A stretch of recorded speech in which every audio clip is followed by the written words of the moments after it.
জনগণ থেকে যদি দূরে চলে যাই আমরা, ওই 5ই আগস্টের পরিণতি কিন্তু হবে।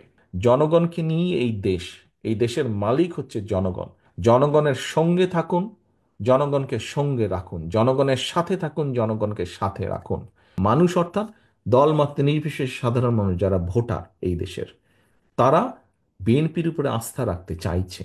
জনবিচ্ছিন্ন যদি হয় কেউ, একটি রাজনৈতিক দল, রাজনৈতিক নেতা, রাজনৈতিক কর্মীরা যদি জনবিচ্ছিন্ন হয়, জনবিচ্ছিন্ন হলে, জনগণের বিরুদ্ধে, দেশের বিরুদ্ধে কাজ করলে কনসিকুয়েন্সেস বা পরিণতি কি হয়, ভাই আমরা 5ই আগস্ট দেখেছি, দেখেছি না আমরা?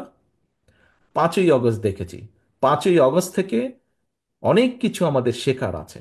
5ই আগস্ট থেকে অনেক কিছু আমাদের বোঝার আছে। কাজেই জনগণের পাশে থাকতে হবে, জনগণের সঙ্গে থাকতে হবে, জনগণকে সঙ্গে রাখতে হবে। জনগণ থেকে যদি দূরে চলে যাই আমরা, ওই 5ই আগস্টের পরিণতি কিন্তু হবে। 5ই আগস্টের পরিণতি হবে। কাজেই 5ই আগস্টের পরিণতি থেকে যদি বাইরে থাকতে হয়, যেই রাজনৈতিক দলকেই বাইরে থাকতে হোক না কেন, তাদেরকে জনগণের সাথে থাকতে হবে, জনগণকে সঙ্গে রাখতে হবে।